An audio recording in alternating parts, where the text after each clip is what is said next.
Hello les copains, bienvenue dans ce nouvel épisode. Épisode un petit peu particulier car je suis en mode de Covid. Je l'ai appris aujourd'hui. D'abord c'était mes enfants, puis mon épouse et maintenant c'est moi. Donc on a fait tout à peu près dans un laps de temps de 2-3 jours. Donc voilà, donc si j'ai une voix un petit peu fatiguée c'est normal, si j'ai l'air un peu fatigué c'est normal, si l'épisode est encore moins compréhensible que d'habitude c'est normal aussi.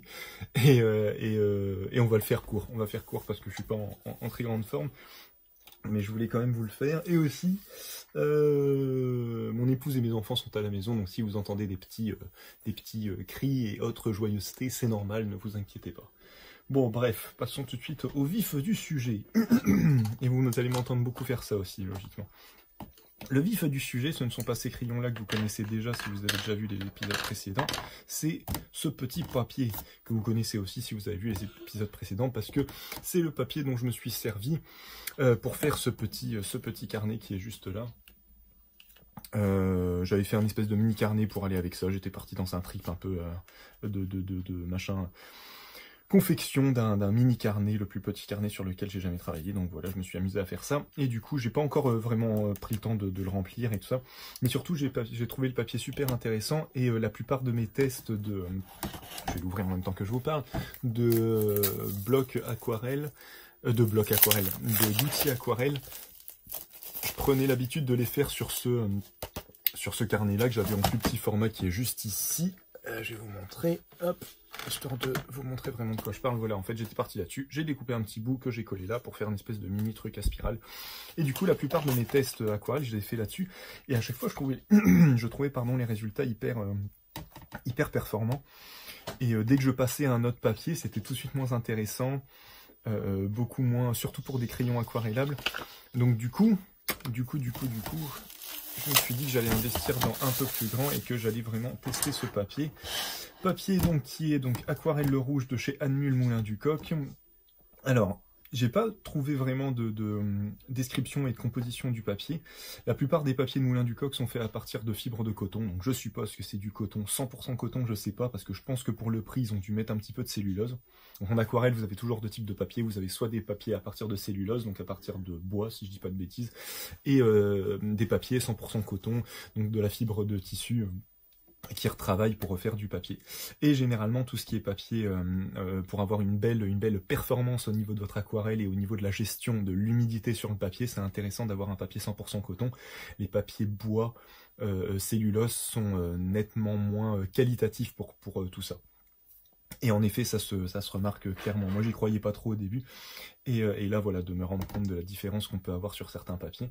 Je vais pas tout vous ressortir pour vous montrer, mais si vous regardez les épisodes précédents où j'ai testé, les 2-3 épisodes précédents où j'ai testé un peu de choses aquarellables, vous allez voir qu'en fonction du papier sur lequel je bosse, et bah ça change un peu la donne. J'avais pas dit, donc là on est sur un 24-32. Au niveau du prix, je vous disais que il doit y avoir un petit peu de cellulose dedans parce que au niveau du prix, on est à environ, là sur du 24,32, on tombe à un peu plus d'1 € la feuille, 1 € et quelques, 1 €, mais vraiment genre 1,05 € 5 centimes ou quelque chose comme ça, quoi.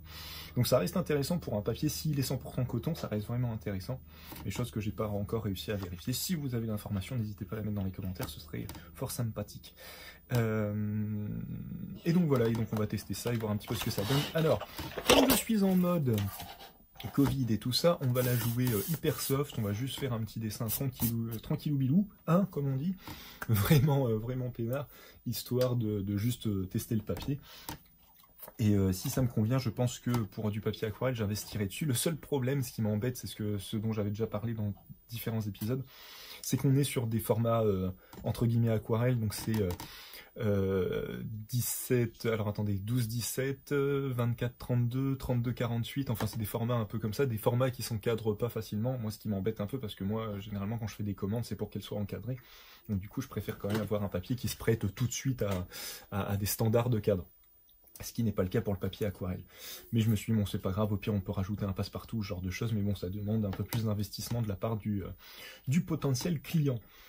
Enfin bref, et chose que j'avais oublié, que j'avais noté, il y a une réserve alcaline. Alors je savais pas ce que c'était exactement la réserve alcaline, pardon, j'ai été me renseigner. La réserve alcaline, en fait, c'est juste un recouvrant, quelque chose qui est... à base de magnésium, si je dis pas de bêtises, qui est amené dans le papier quand ils font le papier directement. En gros, la réserve alcaline, ça permet à votre papier de bien se conserver, d'être protégé dans le temps, et du coup d'être sans acide, donc d'être neutre, donc de ne pas jaunir en vieillissant, et ne pas se détériorer à la lumière et tout ça. Alors à mon avis, ça va finir quand même par se détériorer, hein, parce que ça reste du papier, mais ça va durer nettement plus longtemps qu'un papier classique. Voilà. Je crois que c'est à peu près tout au niveau des informations.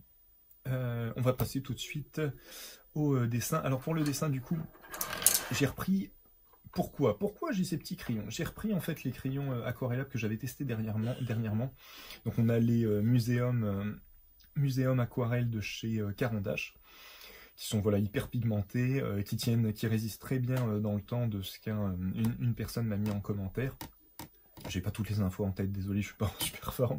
Donc j'ai pris ces deux-là, c'est voilà, un truc que j'avais eu dans un lot que j'avais acheté. J'ai pas une gamme complète, mais je me suis dit on va s'amuser avec ça peut être sympa.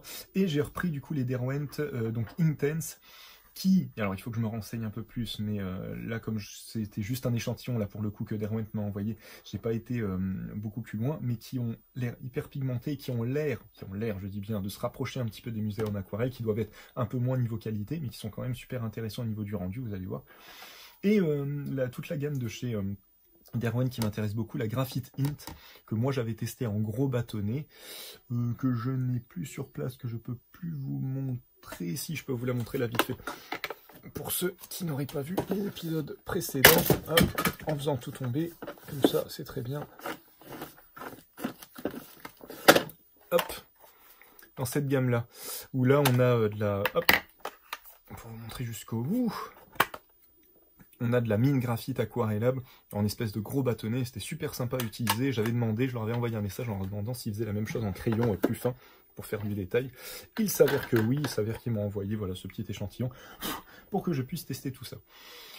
Et donc voilà, et donc pourquoi je teste du crayon de couleur aquarellable? Parce que l'aquarelle, quand vous la posez telle quelle, vraiment voilà, en godet que vous la travaillez, que vous la posez, il peut y avoir un espèce de truchement qui fait que vous pouvez en faire quand même sur n'importe quel type de papier. Si vous la travaillez vraiment en mouillant complètement le papier, en le laissant sécher, vous allez voir vraiment la différence. Mais sinon, si vous le travaillez comme ça va aller. Là, on voit vraiment si le papier est bien adapté à l'aquarelle ou pas. Je trouve, en tout cas, c'est avec les crayons de couleur aquarellables. Et du coup, ce que je trouve intéressant, c'est que quand vous allez commencer à écrire avec des crayons de couleur aquarelle, vous allez vouloir les diluer, et si on est sur un bon papier, normalement, il se dilue en laissant aucune trace en dessous. C'est ce que j'ai remarqué quand même pour la plupart des papiers qui sont vraiment faits pour l'aquarelle. Les papiers qui ne sont pas faits pour l'aquarelle, vous avez beau les diluer comme vous voulez, le crayon, il reste quand même présent, la trace du crayon reste présente en dessous. Moi, c'est pas quelque chose que je recherche dans l'aquarelle, donc forcément, voilà. On a fini sur tout ce que je voulais à peu près dire, on va pouvoir attaquer le dessin, et après je vous laisserai à vos occupations. On va commencer avec le Graphite In, tiens. On va commencer tout doucement avec ça. On va faire un petit portrait tranquillou, hein. On va pas se casser la tête. Et hop. Et on va voir un petit peu ce que ça donne. Ce qui peut être intéressant aussi, c'est ce qu'on va voir, c'est que là, je vais faire une première couche, je vais la diluer, je vais refaire une autre couche avec un autre crayon, je vais rediluer. Et donc forcément, si le papier n'est pas du tout fait pour l'aquarelle, logiquement, à force d'être dilué, il va commencer à se détériorer, à pelucher. Ce qui, normalement, n'est pas le cas d'un papier fait pour l'aquarelle. Donc on va constater tout ça. Alors, je sais pas du tout où je vais, les copains, donc on va y aller... Qu'est-ce que je peux faire de sympathique? On va essayer de créer un petit perso. Bon, c'est mon premier jour de Covid, je vous avoue que je suis bien cassé. Je sais pas s'il y en a qui l'ont eu parmi ceux qui regarderont cette vidéo, mais c'est quand même pas très sympathique. Hein. Possiblement, là, je vais faire quelque chose de pas terrible, mais bon, on va quand même essayer. voir un petit peu ce qu'on arrive à faire. Là, on va voir le chat.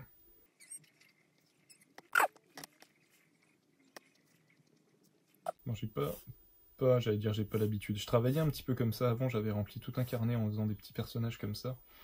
Et comme ça fait longtemps que je l'ai pas fait, et je me suis dit, oh, ce serait peut-être sympa de refaire un petit peu ça. La plupart du temps, ça donnait des petits personnages assez probants, donc on va voir un petit peu ce qu'on arrive à sortir de tout ça. Ce qui est super intéressant aussi avec ce papier, c'est qu'on n'est pas du tout sur un grain fort prononcé comme la plupart des papiers aquarelles, sauf les grains satinés bien sûr. Mais du coup on est sur un papier qui n'est pas satiné non plus, qui est assez fin. Et donc du coup assez agréable à travailler, donc il y a quand même du grain, on n'est pas sur un truc imitation un peu Bristol ou ce genre de choses. Donc on peut quand même jouer un petit peu avec le grain du papier. Je commence à décider de ce que je vais mettre en bleu et ce sur quoi je vais repasser après. Peut-être ça va pas être super intéressant ce que je fais, mais là pour le coup ça me semblait intéressant, voilà, ça me semblait moi personnellement intéressant de voir ce qu'il en est. Et là de ma petite expérience que j'ai pour l'instant au niveau des tests de produits, le crayon de couleur Aquarellable, ça a l'air d'être quand même le truc qui permet de clairement déterminer si je vais y arriver, si le papier est vraiment intéressant pour l'aquarelle ou pas. On va lui faire un chapeau de fou, histoire de rattraper le fait que je ne l'ai pas très bien centré, puis on va voir ce qu'on peut faire pour essayer de combler un petit peu ce côté-là.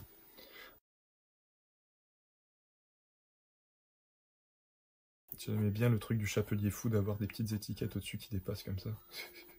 Je sais pas du tout ce que ça va donner, mais j'aime bien l'idée. Ce que j'aimais bien avec cette façon de dessiner, quand je dessinais comme ça, c'est que comme je fais pas de construction ou quoi que ce soit, je m'intéresse vraiment juste au personnage que je suis en train de faire et surtout à ce qu'il compose. Et donc du coup, ce que je perds en construction, je le gagne en éléments, en fait. J'ai remarqué, moi personnellement, dès que je commence à construire, en fait, je m'intéresse plus à la pose du personnage et du coup je me perds j'oublie de me dire ah bah tiens ce serait bien qu'il ait un petit peu ça, ce serait bien que son chapeau il soit comme ça, ce serait bien qu'il ait un chapeau. Un chapeau c'est pas quelque chose auquel j'aurais pensé d'entrée de jeu si j'avais fait un personnage classique sans avec une construction, voilà, avec une construction de personnage classique. Là le bosser comme ça permet vraiment d'essayer de faire quelque chose de plus intéressant. Alors je me dis ce qui serait pas mal, faire ses épaules qui... Et du coup, en fait, je me rends compte qu'en dessinant comme ça, je suis plus dans une gestion de forme qu'une gestion entre guillemets, de cohérence anatomique, quoi. Je cherche juste à ce qu'il y ait un espèce d'équilibre, un équilibre des formes, mais pas forcément à ce que le truc soit réaliste, j'allais dire. Bah oui, c'est logique, hein. Ça se voit, hein, que c'est pas très réaliste de toute façon. Comment on pourrait le faire? Ce serait sympa de lui faire une petite canne en fait. Du coup, que je lui fasse. S'il est comme ça veut dire s'il a sa canne un petit peu devant lui, on pourrait essayer de lui faire des petites patounes. Avec une petite patoune relevée sur la fin.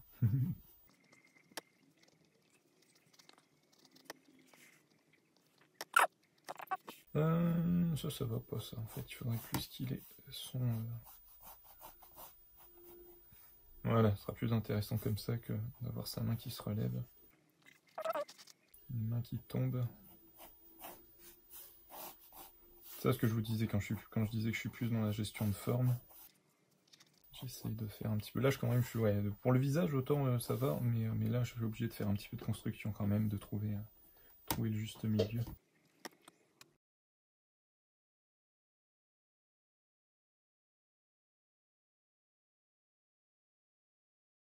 Qu'est-ce qu'on lui fait? On lui ferait pas une petite... On peut lui faire un short, hein. Ce serait marrant de lui faire un short parce que ça lui ferait des espèces de petites guiboles, là ce serait marrant, mais on va pas lui faire un short, on va lui faire...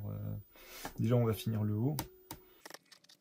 Je t'avais déjà dit, mais il y a un peintre américain qui a une chaîne YouTube, James Gournay, et lui il fait tous ses croquis à la pointe, à la mine aquarelle, enfin à la pointe, je vais y arriver, au crayon de couleur aquarelle pour pouvoir parce qu'en fait, il y va comme un barbare à faire son croquis, enfin comme un barbare, tout est relatif, mais du coup il y va avec pas mal de traits, en sachant très bien qu'en fait les traits vont finir par s'estomper puisqu'il va repasser à l'eau par-dessus, comme il peint.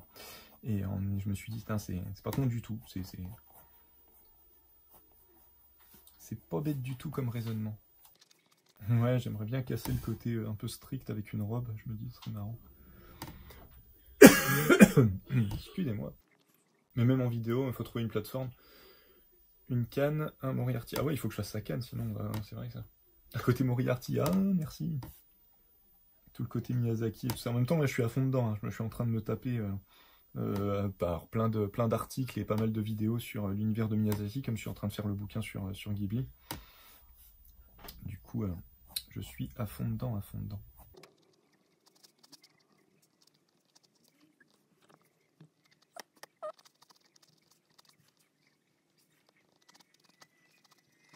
Et du coup, dans le fond, vous devez entendre un peu le dessin animé que j'ai mis à mes gamins. Alors, je vous raconte pas quand ça va se terminer, ça risque d'être le carnage. Bon alors, on va faire un truc simple, on va pas se casser la tête. Alors là, pareil, j'aimerais bien, soit je lui fais... Ah, je vais lui faire sa main ouverte, tiens. Petit gros doigt. 3, j'en ai fait 3 ou 4? Ah non, j'en ai fait 4. Hop, on va coller le dernier à celui-là, et puis ça ira très bien. Alors, est-ce que je lui fais des grosses godasses aussi qui... Ça pourrait être marrant, ça.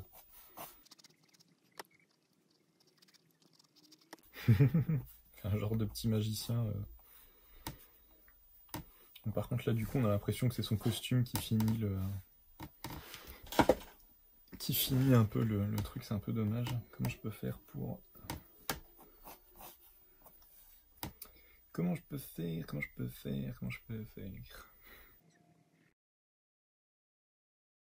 Je vais faire un espèce... En fait, je vais essayer de faire un espèce de petit... juste placer la lumière, faire un truc un peu d'ombre. Je veux pas que ça prenne trop de temps non plus.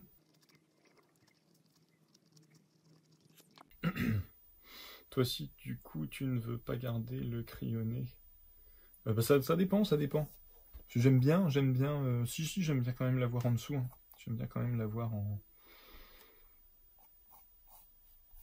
en filigrane, le voir un petit peu...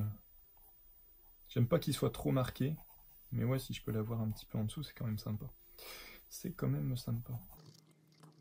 Bon, allez, on va tout doucement, hop, passer à la première couche de couleurs, et on va voir un petit peu ce que ça donne. Oui, tu dis qu'avec la flotte, il disparaît le crayonné, bah oui. Du coup, il va disparaître. Mais sinon, dans l'absolu, moi, je préfère le garder. Mais en fait, de toute façon, je travaille rarement avec ça parce que c'est du crayon et moi, j'aime bien travailler avec de la mine, de la mine, tu vois, genre porte-mine. Parce que je veux pas perdre de temps à tailler. Ou alors, faudrait que je m'achète un taille-crayon, flûte. Comment on dit ça? C'est pas mécanique, mais surtout qui est tout seul, quoi. Pas avec une manivelle, quoi. Bon, bref, allez, allons-y, gaiement. Je vais prendre un petit... où est-ce qu'il est? J'avais plus un petit... Hop. Toujours un mouchoir à côté, à portée de main, blindé de peinture et autres joyeusetés. Et allons-y. Ah, donc vous voyez ce que je vous disais, le machin.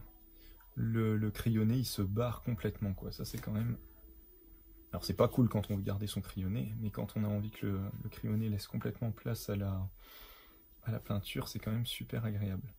Là, je me rends compte que ouais, il va falloir que j'y aille mollo parce que sinon, je vais vouloir tout faire au bleu. Je vais laisser quelques trucs que je vais pas passer en couleur tout de suite. Après, je me dis ce que je veux essayer aussi, c'est de faire des mélanges, voir un petit peu en superposition. Si par exemple là, j'ajoute du rouge, est-ce que je vais avoir sur la touche de bleu, est-ce que je vais avoir du violet? Est-ce que ça va... On va voir, on va voir. Alors, en tout cas, comparé à d'autres papiers, c'est quand même super, super agréable. Et du coup, ouais, ça me réconcilie quand même avec le crayon de couleur aquarellable. C'est vrai que c'est sympa hein, de pouvoir diluer comme ça change complètement la donne par rapport à un crayon classique. Ça permet vraiment de voir le volume tout de suite, quoi. Après à voir, mais en effet, si ça se retravaille par-dessus aussi simplement... J'avoue que, à chaque fois je dis ça, à chaque épisode où j'aime bien un truc, je me dis, ah, je me laisserais peut-être tenter. Bon, après, je me dis, pas non plus riche à millions, hein. Et puis à un moment, il faut quand même se fixer un petit peu sur un truc pour pouvoir avancer dans des projets et tout ça. Mais il y a des choses qui sont quand même fort agréables à utiliser. Je n'en démords pas. T'as même pas besoin de connaître la lumière, tu laisses juste des réserves par endroit. Et il y a un mode top. Bah ouais, c'est ça qui est cool là. Au moment en plus, je suis vraiment une bille entre guillemets en lumière, c'est juste parce que j'y pense jamais. Donc là, de base, j'essaye toujours de faire une lumière qui vient un peu comme ça, mais en vrai, je la travaille pas comme je devrais normalement. Enfin, je la travaille pas bien, quoi, ma lumière. Il y a des choses beaucoup plus intéressantes à faire que ce que je fais. Mais du coup, une chose à la fois. Bon, j'aime bien les copains, hein. Ça se dit du bien, c'est fort agréable.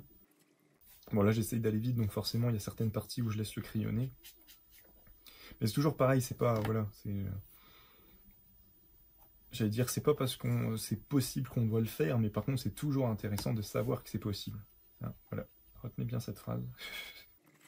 C'est bien d'avoir l'option, quoi, c'est bien d'avoir le choix. Là, ce que je veux faire... Alors, attendez, pour le bleu, on va tenter un petit quelque chose.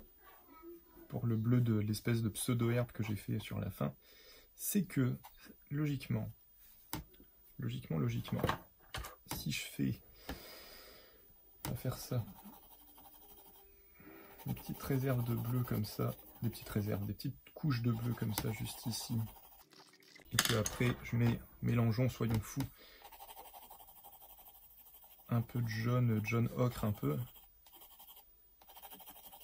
Est-ce qu'on va avoir un espèce de vert? Je pense que le vert il va être assez terne, parce que c'est quand même de l'ocre et c'est du graphite bleu, donc c'est pas non plus ce qu'il y a de plus pigmenté en termes de couleur, mais logiquement on devrait avoir quelque chose de pas trop dégueulasse.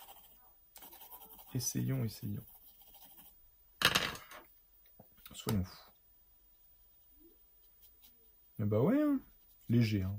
Léger, mais quand même. Ça y est, le dessin animé est fini, la guerre commence.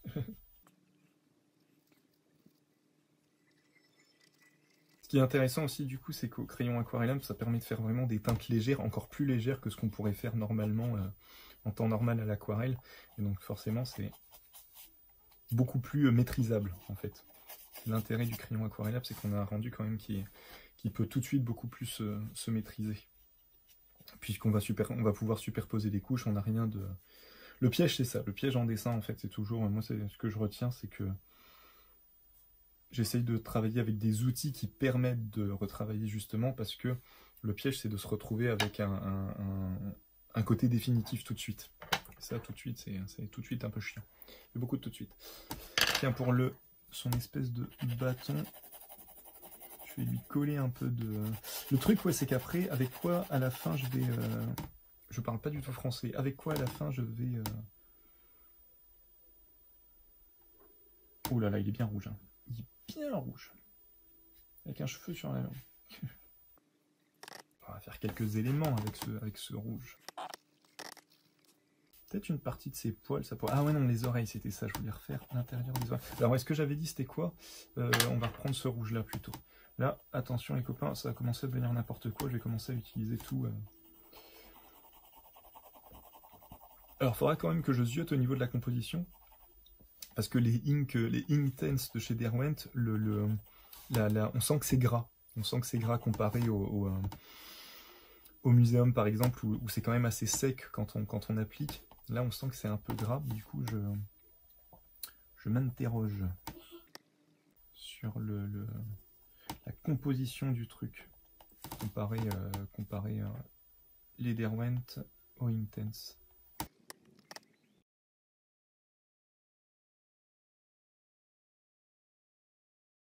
Ce qui est sympa aussi, c'est qu'on peut venir noircir une zone aussi. Ouais, je l'avais dit, alors par rapport au carandage, quand même, les Derwent Graffiti Int, ils sont beaucoup plus pigmentés et beaucoup plus intéressants, je trouve. Hein, que les carandages qu'on avait testés au dernier ou avant-dernier épisode. Bon, on va déjà mettre ça un petit peu... Tiens, attention, je vais quand même finir... ouais, je vais quand même finir de faire le remplissage de certaines zones. On va se dépatouiller avec tout ça. En vrai, le mieux, là, c'est toujours pareil, hein, ce serait d'avoir un outil à la fin pour ancrer. Pas forcément du noir, mais un truc un peu plus... comment on dit ça? Un peu plus foncé, quoi. Mais on va essayer de voir ce qu'on peut obtenir avec ça. Si ça se trouve, ça va le faire.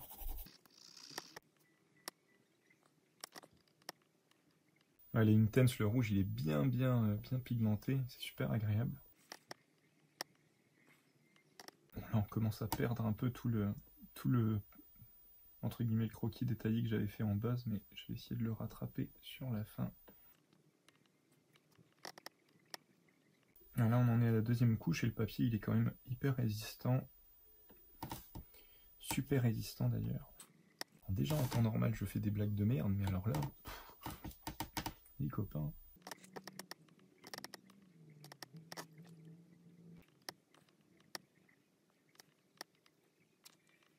Et puis en le mélangeant tout doucement avec le bleu, on obtient un violet. Donc ouais, il y a des choses qui doivent être intéressantes à faire au niveau, au niveau mélange, hein, tout simplement. Chercher mes mots. Faire un bon... lui faire des dents aussi un petit peu marquées. Voilà. Il arrive tout doucement. Et puis ouais, toujours dans l'idée de faire un truc un peu en speed. C'est pas mal comme ça de pouvoir jongler entre le côté crayonné et le côté peinture. C'est quand même super intéressant. C'est prévu ça, hein, c'est prévu que je reprenne au-delà des tests un petit peu de matériel et tout ça. J'aimerais vraiment aussi faire du test de méthode. Donc j'avais chopé 2-3 trucs, donc faire du dessin, se donner des temps de pause, hein, comme pour du modèle vivant ou ce genre de choses, donc des temps de pause de... je vais y arriver. Ouais, moins de 5 minutes, ça commence à être tendu, je pense. Quoique, après, il y a des temps de pause de 1 minute, mais on avait fait ça en modèle vivant, c'était super intéressant. Du coup, 1 minute, ça va super vite, donc t'as intérêt à... T'as dû connaître, toi, Greg, aussi, en fac d'art plastique. Et du coup, là, t'as intérêt à être... à saisir tout de suite le mouvement, quoi. Saisir tout de suite tu t'en fous du détail et tout ça, tu vas juste saisir le mouvement le maximum ce que tu peux, mais surtout la pose du modèle, je vais y arriver. Et du coup, ouais, c'est prévu que je fasse un petit peu des vidéos aussi où je teste des méthodes, quoi. Je teste des exercices plutôt, voilà. Ça me dit que ça pourrait être intéressant. J'essaye de faire ce que j'aime bien regarder chez les autres, en fait. J'essaye de faire... c'est de constater ce que j'aime bien regarder chez certains youtubeurs qui font du dessin, un petit peu de la reproduction, quoi. Je pense que je vais refaire un ancrage au bleu. Là, le visage, ça commence à être pas trop dégueu. Je vais juste... ça, je vais le laisser comme ça. Et je vais retailler le bleu. Je vais juste faire... parce que du coup, là, si je veux noircir et donner un truc intéressant, je pense qu'il serait plus intéressant... J'arrive plus à parler. Ça serait plus intéressant que je fasse une seconde couche au rouge. Comme ça va jouer au niveau complémentaire. Et du coup, ça va faire une teinte plus sombre que si j'avais fait juste du bleu, je pense. Je pense. Ouais, donc je persiste, le papier joue beaucoup, hein. Et là, pour le coup, le papier est super intéressant à utiliser. Donc ça change carrément la donne. C'est dommage, j'aurais bien fait un fond. Fait un petit fond tête rouge, ça pourrait être sympa. Faire un truc assez léger, comme ça on va voir si, justement, si le... Enfin, on va voir. Normalement, c'est le cas, mais voilà, si ça se dilue aussi bien que ce que j'avais dit. Si je fais un truc comme ça. Je passe aussi dans le creux de la boucle d'oreille. Puis après, ouais, on va faire un petit ancrage au propre. Ça aussi, un truc que j'ai remarqué qui était intéressant, c'est que comme j'ai tendance à, je le dis à chaque vidéo, je crois, mais comme j'ai tendance à faire à chaque fois la même méthode un peu partout, laisser des trucs un petit peu inachevés comme ça, des choses que pas, voilà. Par exemple là, ça aurait été logique que j'ajoute une nouvelle couche pour vraiment faire un effet, un effet de profondeur un peu plus intéressant, et avoir des choses qui sont très détaillées, des choses entre guillemets plus légères, et des choses qui sont limite à l'abandon et tout ça, ça peut être intéressant parce que ça permet de faire ressortir certaines parties du dessin, et de donner beaucoup plus d'intérêt, de profondeur au dessin. Je trouve que ça joue beaucoup. Un truc aussi qui soit plus dans des peintures, chez des peintres que chez des illustrateurs. Ou en illustration, on va quand même, j'ai l'impression en tout cas, qu'on va quand même faire un truc vraiment clean, voilà, très clair, compréhensible et tout ça. Alors qu'en peinture, du coup, on va jouer beaucoup sur de l'ombre et de la lumière. Il y a certaines peintures, si vous allez dans des musées, forcément, tout ça, vous allez vite vous en rendre compte. Certaines peintures, en fait, on a une impression de détail qui est folle, et quand on regarde de plus près, en fait, il y a juste 3 couches. Il y a une couche de base, une couche plus sombre autour, et un éclaircissement au milieu. Voilà, par exemple, pour une sphère ou une boule, c'est souvent ça. Et des fois, voilà, juste ces 3 trucs-là, bah, c'est suffisant. Il n'y a pas besoin de faire plus. Donc des fois ça peut être intéressant, voilà, une fois qu'on a ce principe de bah, voilà, lumière, base et détourage, hop, on s'arrête, et après, si on veut détailler certaines parties, on va détailler certaines parties. Encore une fois, je sais pas si c'est très clair que ce que je dis, mais ça pour l'avoir remarqué dans pas mal de peintures, ça me semble intéressant. Moi je me souviens d'une... c'est quand on allait, en fac d'art plastique, on allait souvent faire des visites au musée de Tourcoing. Et il y avait un truc comme ça où c'était un devant de lit. Et il y a une espèce de corde qui pend du devant de lit et tout ça. Et de loin, on dirait que la corde, elle est super bien faite, fil par fil. Et plus tu t'approches, plus tu vois que c'est juste... C'est vraiment ces 4 coups de pinceau à tout casser, quoi. C'est hyper impressionnant. Et c'est là que tu dis, bah ouais, t'as un illustrateur américain aussi que je suis sur Facebook, sur Instagram qui dit ça, c'est quoi? C'est less is more. Less is more. Et donc, moins t'en fais, mieux c'est, quoi, en gros. Et du coup, des fois, je pense que bon, il faut un certain rendu, un certain niveau de détail quand même, et puis surtout une sacrée observation de base pour comprendre ça. Parce qu'à mon avis, tu n'y arrives pas du premier coup. Mais des fois, ouais, lui, dans ce qu'il fait, c'est David. Alors son compte Instagram, c'est David Doodle, je sais plus après. Mais il fait que des animaux, et en effet, il doit y avoir une dizaine de traits à chaque fois. C'est assez fouillé en plus, et tu comprends tout de suite ce qu'il y a. C'est assez impressionnant. Bon voilà, vous voyez quand même, en quelques coups de pinceau, on a perdu tout le côté trait. Il y a encore quelques traits de ce que je vois là, mais j'arrive pas à savoir si c'est le...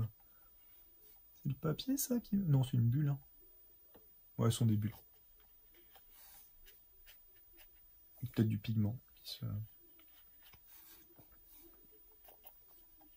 Après oui, forcément, si votre but c'est d'avoir un aplat de couleurs hyper homogène et tout ça en aquarelle, bah ouais, utilisez de l'aquarelle, hein, parce que là pour le coup le crayon aquarellable, ça va quand même, je pense, comparé à de l'aquarelle classique, ça va quand même laisser une espèce de texture en dessous, quoi. Mais c'est pas déconnant, hein, c'est vraiment pas déconnant. C'est impressionnant de voir que ça s'enlève aussi facilement, quoi. Et que le papier a une bonne résistance quand même.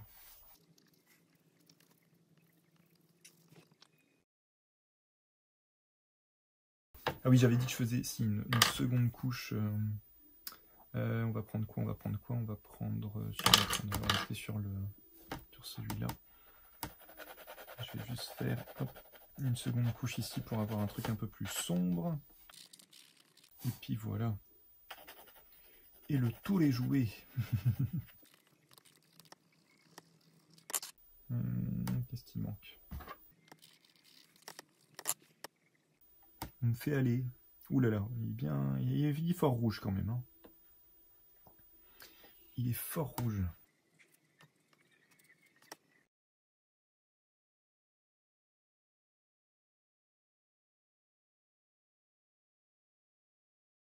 Un petit dernier au propre. Au propre. Et ouais, je pense que je vais rester sur le bleu. Hein. C'est ce qui va être le plus intéressant, je pense, au niveau très foncé. Et puis on va s'arrêter là, et puis ce sera pas mal. Ce sera pas mal.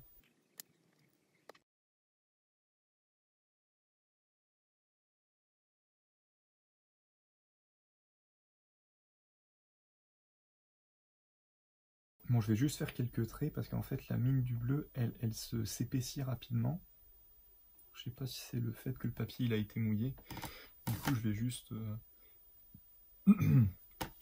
repasser vite fait pour donner... pour clarifier un peu certaines zones, et puis on va s'arrêter là.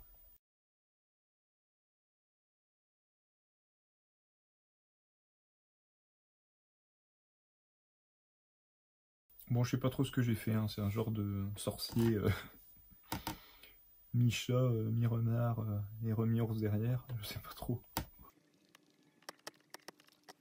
Bon, en tout cas, j'apprécie le papier.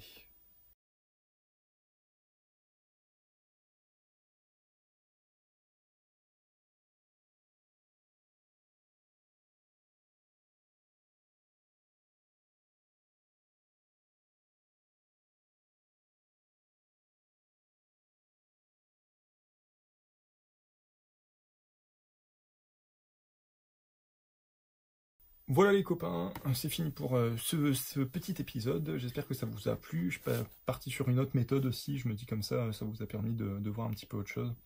De voir qu'on pouvait aussi un peu s'amuser sur des personnages inventés comme ça sans forcément avoir de construction.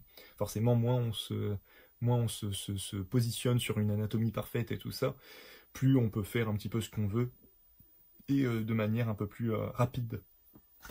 Est-ce que c'est très clair ce que je viens de dire? Je ne sais pas. Bref. Donc ouais, bon, quand même bon ressenti sur le papier surtout. Crayon, tout ça j'aime bien, même si je trouve que ça reste un peu fade quand même. Mais en tout cas, il y a une belle superposition des couleurs. On perd quasiment à chaque fois le trait en dessous, donc c'est super agréable à utiliser. On peut rester en texture, tout ça. Donc faudra que je teste avec d'autres crayons pour avoir quelque chose de plus pigmenté, parce que là forcément toute la base a la mine graphite bleue. Logiquement c'est de la mine graphite bleue, donc c'est forcément plus terne. Donc ça donne tout de suite une tonalité un peu plus terne au dessin. Et que j'ai beau rehausser avec du jaune, du rouge, ben, on a quand même ça qui est en contraste et qui fait un équilibre au final. Enfin bref, mais ouais, je suis super content du papier, donc je vais continuer à travailler un petit peu dessus. Et puis voilà, ça commence à faire pas mal de choses sur lesquelles je dois travailler, donc on va commencer à faire des roulements, hein. C'est ce que je suis en train de faire d'ailleurs. Bon, bah en tout cas, je vous remercie beaucoup d'avoir été jusqu'au bout de cette vidéo. Voilà, si vous avez des questions, des commentaires, tout ça, faut vraiment pas hésiter, des informations que vous voulez donner en plus, avec plaisir, moi ça m'intéresse toujours d'en apprendre plus. Et puis on se retrouve voilà, sur Instagram, machin, partout, voilà. N'hésitez pas si vous avez des questions ou des commentaires. Bonne soirée à vous, bonne journée à vous, prenez soin de vous, à la prochaine, salut.